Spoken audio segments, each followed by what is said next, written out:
Hello friends, welcome to Manu Law Classes. I am Gautam Dixit, subject matter expert, GK and current affairs. Today आज हम इस video में 13 अगस्त 2021 का the daily Hindu analysis करेंगे। तो आज बढ़ते हैं इम्पोर्टेंट न्यूज़ की तरफ। पहला जो न्यूज़ आ रहा है जिस पे आपको बहुत ज़्यादा ध्यान भी नहीं देना है, एक टाइप का एक कंट्रोवर्शियल न्यूज़ ही है। that outsiders were brought inside house to mishandle the MPs or manhandling the MPs. So there are some allegations that there were some outsiders in the guise of marshals who were brought into the Rajya Sabha to manhandle the MPs while the discussion was going on the General Insurance Amendment Bill. The second information which is coming is about that Kabul offers to share power. तो यहाँ पे जैसे कि हम discuss करते जा रहे हैं, कल भी हमने डिस्कस किया था कि according to the US report within 90 days Kabul will fall and about 65% जो अफगानिस्तान है it is already under the Taliban, what you can say in the Taliban hold. और अभी जो लेटेस्ट न्यूज़ है वो है कि काबुल से जस्ट 150 किलोमीटर दूर एक सिटी है Ghazni, very historical city also, Mahmud of Ghazni यहीं से था।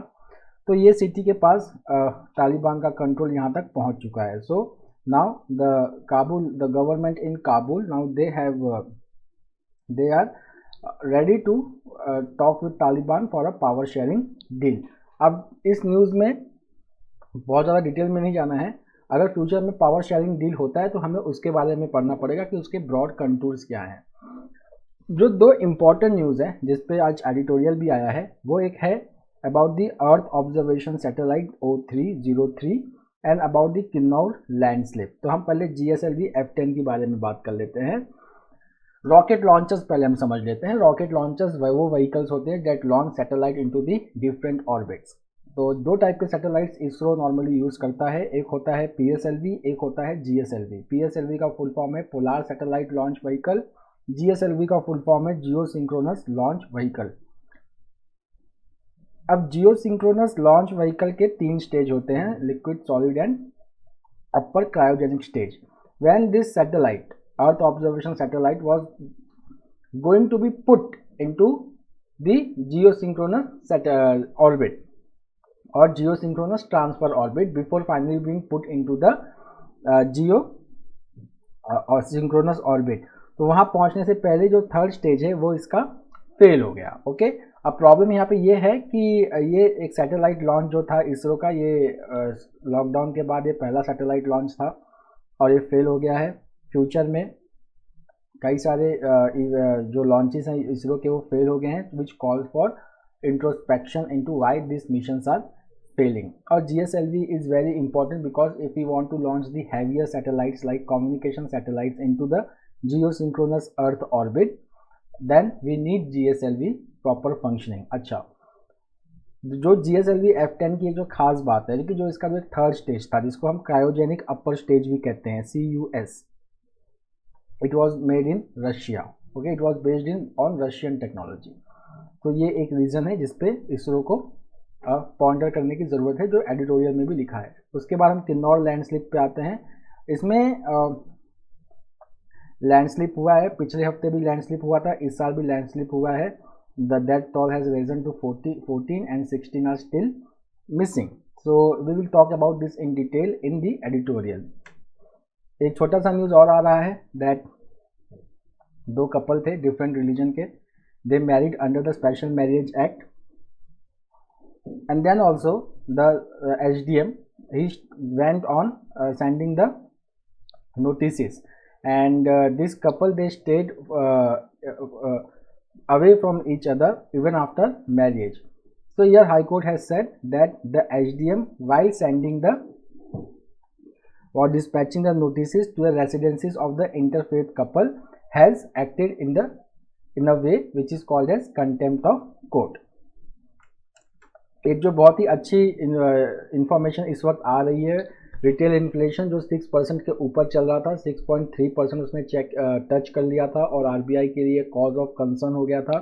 जब हम मॉनेटरी पॉलिसी कमेटी के बारे में बात कर रहे थे then also we discussed about this. So now right now due to easing of food inflation as you can see over here that food inflation has eased to 3.96% compared to 5.15% in June. fall in prices has been witnessed in vegetables, fruits, oils and fat, pulses, sugar and spices. इनकी वजह से जो inflation है वो अब 6% के नीचे है, विच इज़ 5.6%. जब मॉनेटरी पॉलिसी कमेटी रिपोर्ट आई थी तभी भी आरबीआई ने कहा था कि जैसे ही फूड इन्फ्लेशन कम होगा the inflation will start coming down, और वैसा ही हो रहा है.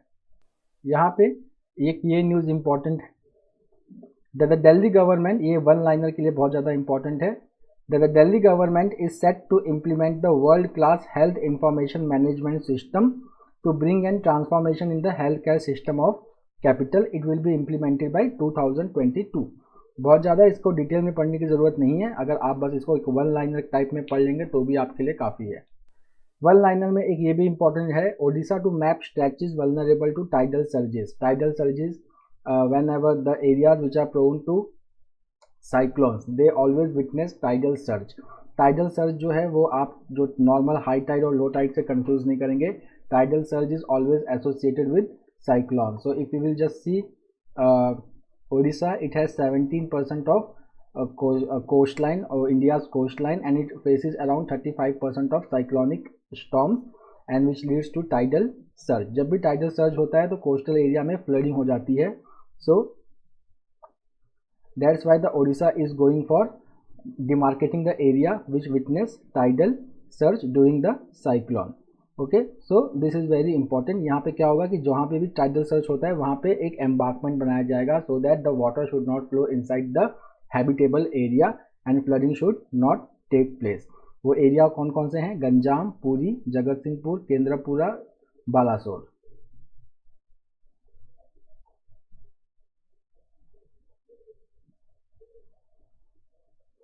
एडिटोरियल्स पे हम बाद में आते हैं, पहले हम न्यूज़ देख लेते हैं.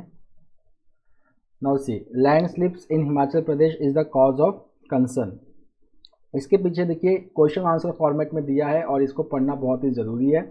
पहले अगर हम देखेंगे कि हिमाचल की टोपोग्राफी कैसी है, तो Himachal is first of all located in Himalaya which is a mountainous terrain. Okay, and this region is particularly prone to natural disasters like earthquake, flood. So what is happening over here is that due to this in last 3 months around 200 lives have been lost. उसके बाद अगर हम देखेंगे कि किस type का यहाँ पे थ्रेट है, क्लाइमेट थ्रेट है या नेचुरल डिजास्टर का थ्रेट है, so it is deforestation, landslips, land degradation, desertification and glacier lake outburst, floods are some of the common but critical environmental issues in Himalayan region. Now क्या ये पूरे के पूरे जो नेचुरल डिजास्टर हैं क्या वो सिर्फ नेचुरल हैं? नहीं, वो मैन मेड भी हैं. फॉर एग्जांपल जब भी हम रोड कंस्ट्रक्ट करते हैं तो हम स्लोप्स को काटते हैं टू बिल्ड द रोड्स, तो उससे स्लोप जो है वो अनस्टेबल हो जाता है. So that's why this area becomes prone to natural disaster. Okay, and that's why they are called as ecologically fragile region. अगर आईपीसीसी रिपोर्ट को देखेंगे तो अभी जो आईपीसीसी रिपोर्ट हमने परसों डिस्कस किया था उसमें ये आया था कि अगले 2 डिकेड में according to the IPCC report जो ग्लोबल टेम्परेचर है it will rise by 1.5 degree Celsius compare to the pre industrial era. तो उसके वजह से जो फ्लडिंग जो है हिमालय में वो बढ़ जाएगा because of heavy rain. Second, glacier melting will start. Okay, so this are the some of the upcoming danger in this region. अगर अब हम सिर्फ हिमाचल प्रदेश की बात करें तो देखिए यहाँ पे कुछ इंपॉर्टेंट डेटा है. एक तो टेम्परेचर राइज के बारे में, the temperature rise in the north western Himalaya has risen by 1.6 degree Celsius. सिर्फ शिमला की अगर हम बात करें तो शिमला जो है उसकी warming rate as compare to 1991 to 2022 is right now very high. उसके बाद शिमला की अगर सिर्फ हम रेनफॉल की बात करें तो there is a 17% decrease in rainfall as compare to 1996 trend. उसके बाद जो स्नोफॉल जो है उसका जो ड्यूरेशन है वो भी कम हो गया है एंड इट वाज लोवेस्ट इन 2009. उसके बाद मानसून डिस्चार्ज रेनफॉल वो बहुत ही कम है. ओके, अच्छा, कुछ एग्रीकल्चर पे भी फर्क पड़ रहा है. For example the quality of apples has been affected and cultivation has shifted upward. क्योंकि स्नो लाइन का जो एल्टीट्यूड है अब वो ऊपर की तरफ जाएगा, तो अब जो है कि अब लाइवलीहुड पे भी क्लाइमेट चेंज का असर पड़ना चालू हो गया है.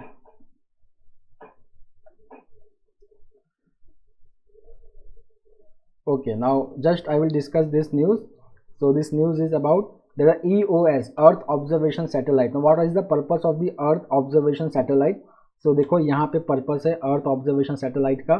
सबसे पहले इसको जियो स्टेशनरी ऑर्बिट में जाना है. Geostationary orbit are those orbits which are 36,000 km above the Earth's surface. Now what is the objective of Earth Observation Satellite?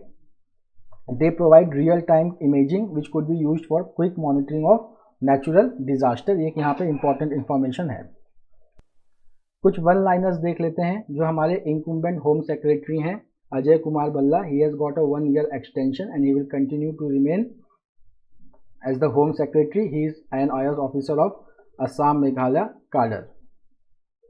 The next is about governor in charge of Manipur Soren. जो सिक्किम के जो governor हैं इंकुम्बेंट governor Ganga Prasad, वो अब मणिपुर के भी governor बन चुके हैं. Now we move to more important news. अब इस एक्सप्लेनर पे आपको if you can see over here, so see this is very important article for today. The first is it is explaining you the objective of earth observation satellite, providing the real time imaging of large areas of planet to monitor natural disaster and provide warning for natural disaster, observe cyclones, cloudburst, thundercloud, etc. अब हम GSLV Mark II की बात करते हैं. It is the largest launch vehicle built by India and the GSLV expands to geosynchronous satellite launch vehicle. Expand का मतलब the full form of GSLV.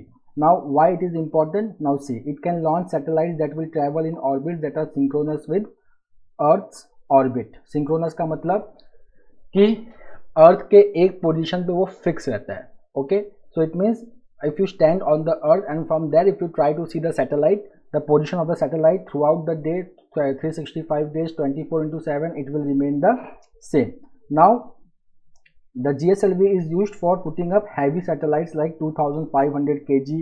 उतना अगर सैटेलाइट का वेट है वो उतना तक वो लॉन्च कर सकता है into the transfer orbits that have a distance from earth of 170 kilometre. Now see this is important that जो जियो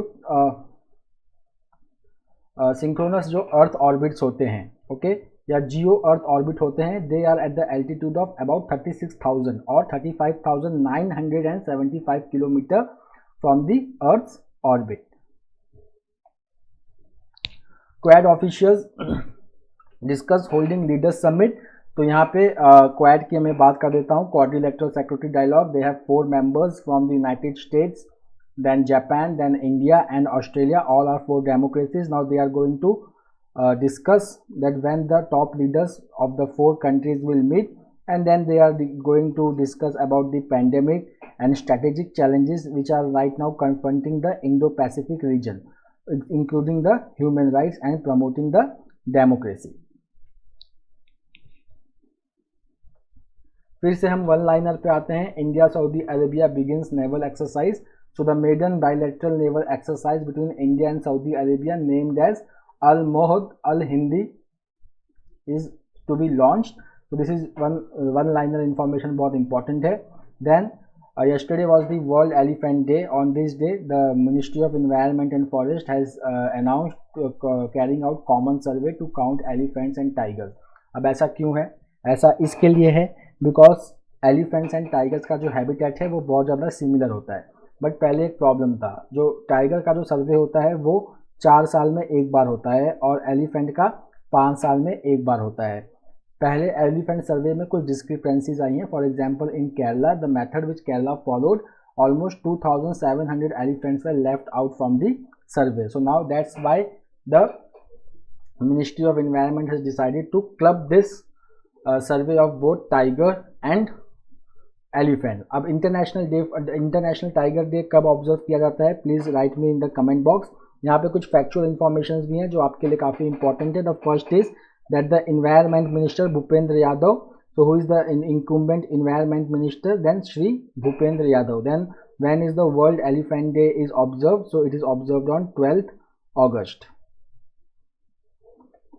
Then the next is, where is the Wildlife Institute of India located and under which ministry it comes? So it is located in Dehradun in Uttarakhand and it comes under the Environment Ministry. Now the last information, that Asian elephants, इनकी IUCN, International Union for Conservation of Nature, ये एक list maintain करता है, उस list को कहते हैं red list. तो जितने भी थ्रेटन स्पीशीज होते हैं उनका इसमें मेंशन होता है। फिर इसमें एंडेंजर्ड, क्रिटिकली एंडेंजर्ड, वल्नरेबल, ऐसे लिस्ट कंसर्न, ऐसे उनके डिफरेंट टाइप ऑफ क्लासिफिकेशन है according to the danger to that species. तो जो एलिफेंट है, Asian elephant, it is currently coming under endangered category. Now why India has to launch Project Elephant? So because the 60% of world's elephant population is in India. Now again this is the recurring news, बस एक headline पढ़ के इसको निकाल लो, that Afghan should save themselves. US Pentagon officials say no potential outcome including the fall of Kabul has to be inevitable. The Pentagon, the US top secretary office, is saying that the fall of Kabul is inevitable. It is going to happen. This news, China governance blueprint signals continuing crackdown. So China is coming with the blueprint issued by the Communist Party of China Central Committee and State Council, जिसको हम cabinet भी कहते हैं। ये एक blueprint के साथ आ रहे हैं for rule of law. Rule of law क्या हर जगह पे? नहीं, rule of law only in economic issues. Now this is like curbing the monopolistic trend in China, उसका एम है। ओके, सो इस एम के अंदर ही what they are doing to do is that it is aiming to strengthen the enforcement of anti monopoly and anti unfair competition laws. Okay, and highlighted as की areas for what? Key areas, national security, biosecurity, infectious disease prevention control and protecting the digital economy. So this things are very important over here. यहाँ पे ये blame game है, मैंने पहले ही बताया कि इस टाइप के न्यूज़ हमें नहीं पढ़ने होते हैं। ओके, यहाँ पे despite Chinese pressure, Taiwan which is a special administrative region of China and the US coast guard, they met in spite of Chinese pressure. Okay, so the coast guard they met to discuss improving cooperation and communication despite efforts by China to isolate the self governing island democracy. Now again the one-liner, these two. Now the Pakistan on Thursday successfully test fired a nuclear capable surface to surface मतलब surface से launch किया जाएगा और किसी surface पे target को hit करेगा, उसको हम कहते हैं surface to surface। Ballistic missile का मतलब होता है that it will be in a parabolic shape. The trajectory of the missile will be in parabolic shape. Now the Ghaznavi is the name of the missile. Okay, it is a nuclear capable ballistic missile surface to surface which has the range of 290 kilometers. Okay, so this was launched by Pakistan. Okay, Pakistan का एक army का division है, the army strategic forces command. Okay, they control all this launches. उसके बाद there was an Abraham Accord between Arabian countries like UAE, Morocco and Israel. Under this Abraham Accord, after UAE, Israel opens its diplomatic mission again in Morocco. तो ये one liner में काफ़ी important है। The second one liner is that who is the incumbent या current foreign minister of Israel? Then his name is Yair Lapid. Yair Lapid. One liner में ये भी important है that Indonesia's army stops virginity test on recruits. So female recruits के virginity test होते थे वो अब इंडोनेशियन आर्मी में नहीं होंगे। यहाँ पे एक इशू है जिसको फाइनेंस मिनिस्टर ने क्लैरिफाई किया है। Most of the issues with discuss. GST का जो कलेक्शन है वो 1 लाख के ऊपर हुआ जुलाई में। Okay, but there is some issue going on between centre and state related to the compensation paid by the centre to the state, जो अभी तक हुआ नहीं है। तो here the announcement has come that because of recovery and because of buoyant GST collection the centre will pay entire state pay in this year only. Nothing important in sport. I have already told you that we should just avoid this type of news. Now let's come to editorials of today. Another warning. Okay, अब हम another warning को discuss करते हैं फटाफट। अब इसमें Himalaya reason और particularly Himachal Pradesh को डिस्कस किया गया है। इसमें एक फैक्चुअल इंफॉर्मेशन है, वो है नेशनल हाईवे 5। तो अपना जो नेशनल हाईवे 5 होता है फ्रेंड्स, वो national highway 5 it connects Shipkila, एक पास है इन हिमाचल प्रदेश, शिपकीला। सतलज जो है it enters India through Shipkila, so national highway 5 connect Shipkila and Firozpur in Punjab.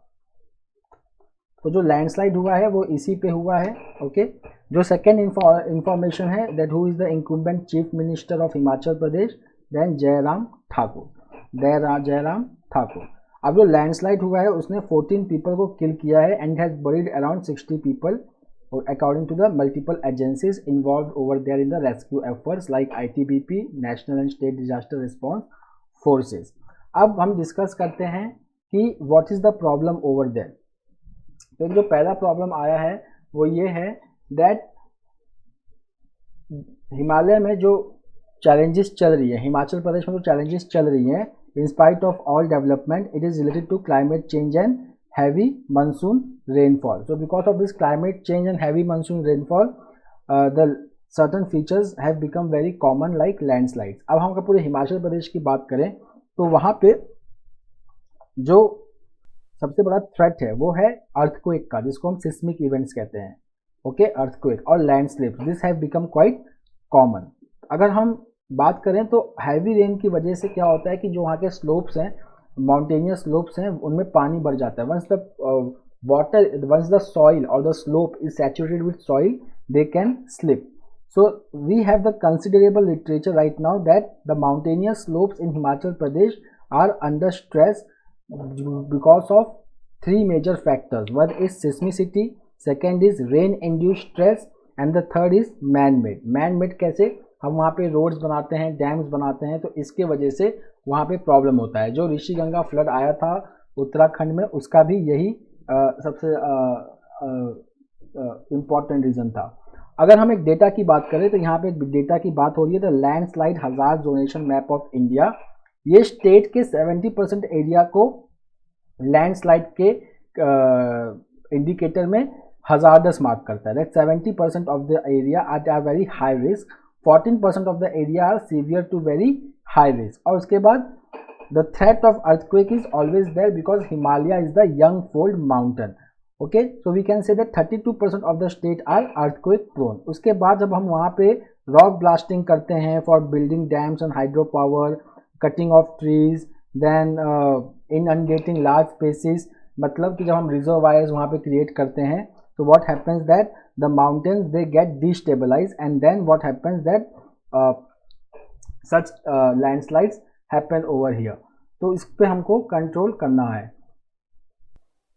अब कंट्रोल करने के लिए हम लोग क्या कर सकते हैं? अगर हम फ्यूचर अगर देखें तो रेनफॉल और क्लाउड बर्स्ट एक्टिविटी हिमालय में वो बहुत ज़्यादा बढ़ चुका है और अनसर्टन भी हो चुका है। उसके बाद फॉलिंग ऑफ बोल्डर्स, बड़े बड़े पत्थर, ये हमेशा इनकी वजह से लाइफ लॉस होता है। तो हमको यहाँ पे एक सस्टेनेबल लाइवलीहुड की तरफ जाना है।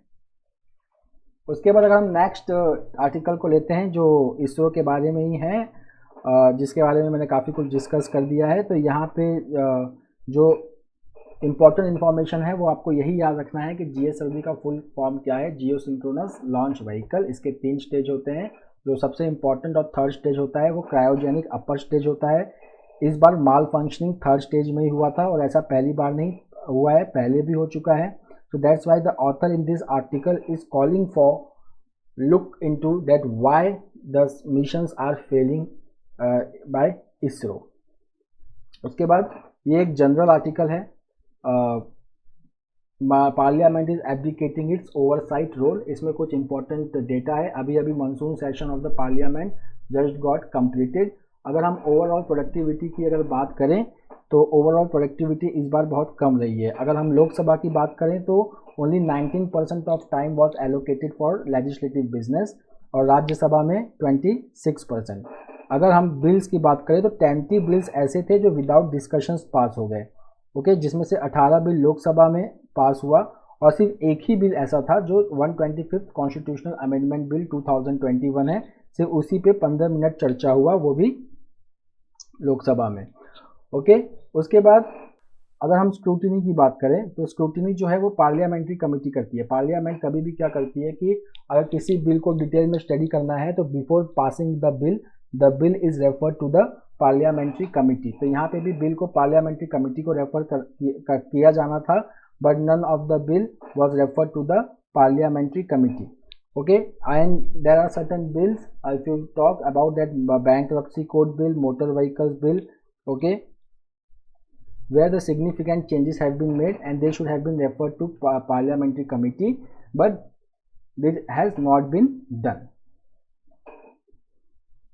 अब एक बात आती है ट्राइब्यूनल रिफॉर्म बिल की, जहाँ पे the age for becoming the member और chairperson of the tribunal has been raised to 50 years, and there will be a search cum selection committee for appointing the members and chairperson for the tribunals.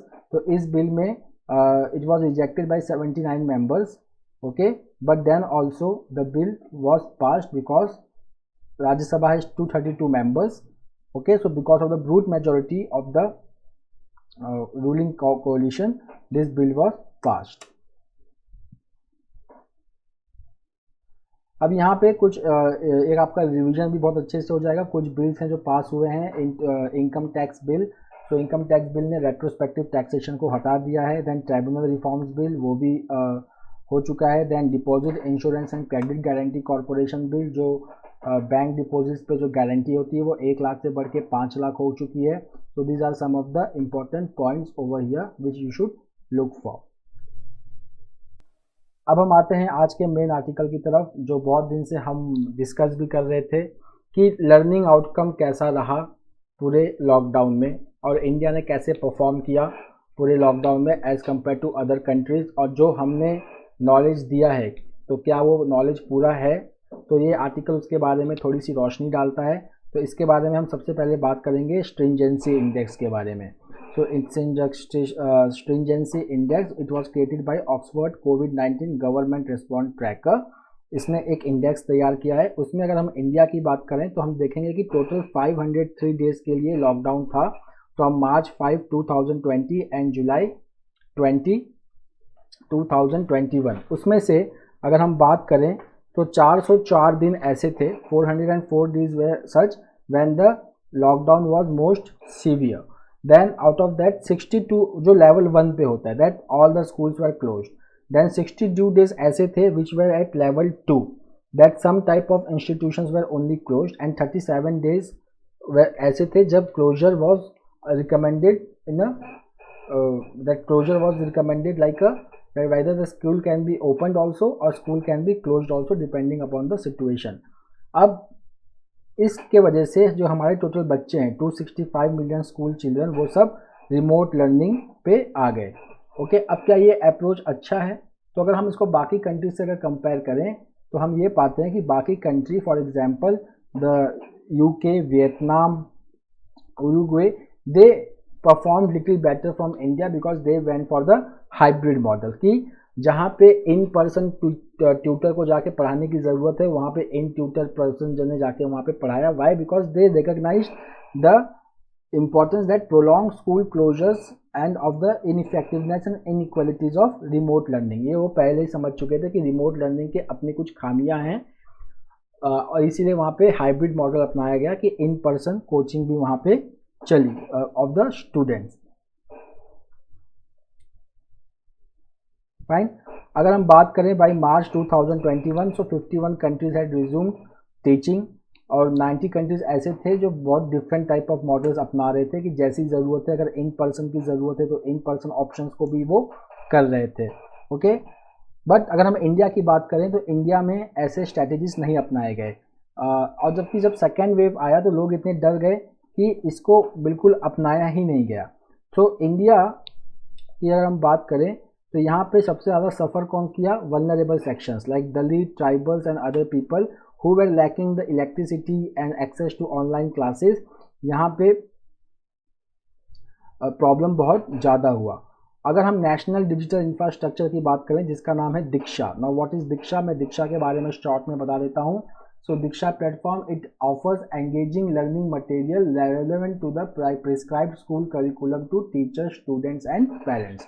तो एक ऐसा portal है जहाँ पे school curriculum के related materials होंगे and anybody wants to access it, they can access. यहाँ पे दीक्षा का जो यूसेज था एंड वो काफ़ी बढ़ गया, like 3.17 billion people there was access. Okay, there was access. But क्या ये लर्निंग आउटकम भी वैसा ही रहा? ओके, जैसे कि दीक्षा हमारे पास था, Diksha was very good intervention so that students can continue with the studies. Kerala का भी जो KITE Victers educational TV channel था where educational programme were being held on the TV, ये भी बहुत अच्छा था। बट अगर हम लर्निंग आउटकम की बात करें तो ये एक डेटा आया है that 27% of the in person is equivalent to remote learning. मतलब अगर रिमोट लर्निंग में कोई 100% देता है so that is equivalent to just 27% of the in person training. Okay, अच्छा उसके बाद अगर स्कूल्स ठीक से चल नहीं रहे थे तो स्टूडेंट्स के ऊपर कुछ थ्रेट बढ़ गए, जैसे कि child labour, child marriage, dropping the education, all this things started happening. Second thing was that children, they were not going to the school, so they did not have access to midday meal schemes, and this affected the growth and development cycle of young children. अब अगर हमको इसको ठीक करना है तो हमें क्या करना होगा, तो हमको स्कूल्स रीओपन करने पड़ेंगे। पर क्या हम स्कूल्स को ऐसे ही रीओपन कर सकते हैं? No, we had discussed in yesterday's editorial that each school should prepare a safe school opening and child support plan. Teachers should receive technical vaccination. Second, vaccination of all the school staff and teachers are very important. Fine, then only we can open the school. This is the article, mostly in a question answer format. Opinions are discussed, so not needed for our CLAT exams. Then we will come at this mood of nation at 74. तो कुछ लोग हमारे 74th independence होने जा रहा है। We are almost completing the silver, golden और you can say platinum jubilee. पर कुछ लोगों को अभी भी है कि majority of Indians they feel that some form of employment and entrepreneurship opportunities will come in next 1 year। But 2/3 लोग, 2/3 persons are also there who are feeling कि करप्शन जो है वो इंक्रीज होगा या इतने पे ही रहेगा। Okay, so these are the outcomes. This survey is not a government survey, it was done by local circles. Now this article, ये आर्टिकल्स हिंदू, जैसे हमने पहले भी डिस्कस किया है कि हिंदू में सिर्फ जीके के ही हेल्प नहीं मिलते, आपको इंग्लिश में भी काफ़ी हेल्प मिलता है। This article is basically you should read so that your English reading capability and vocabulary will develop. अब यहाँ पे क्या है, ऑथर इज सेइंग कि इंडिया में जो है डिस्क्रिमिनेशन या इनटॉलरेंस सिर्फ रिलीजियस फॉर्म में देखा जाता है और ये एक्सपेक्ट किया जाता है कि India is largely a tolerant country. जो भी चेंज हुआ वो 2014 के बाद चेंज हुआ। Okay, but the author in untouchability in India वाला पैराग्राफ सेज दैट नहीं, ऐसा नहीं है। If you see the untouchability which is going on since very thousands of years, so this will show that which is quite prevalent in urban and rural area also. It shows that no, we were not so tolerant. Okay, that we don't, if we try to see just the Hindu society, so there has always been intolerance, not towards only Muslims or Christians, but the same intolerance has existed against Dalit also. So this is one of the important thing which has been discussed over here. Okay, so this is very important over here. अच्छा, एक यहाँ पे PU का research आया था, ये एक mindset की बात करता है इंडिया में। वो जो कहता है कि इंडिया में जो है the tolerance in India is like that there should not be any melting pot of different religious entities, but Indians they prefer a country more like a patchwork of fabric with clear lines between groups. मतलब कि हम एक साथ रह रहे हैं but यहाँ पे सब कुछ कंबाइन नहीं हुआ है। there is no intermixing of culture. Okay, there is no melting pot as such, but on the contrary there is that we are living in the same country but with distinct connotations or with distinct identity. Okay, so this is the very good article, you should read it. and अगर आप English का देखेंगे तो उसमें ऐसे ही passage आते हैं, it will help you a lot. So let's meet tomorrow again at this time with the new current affairs for tomorrow's new important current affairs for tomorrow. Thank you everyone, take care.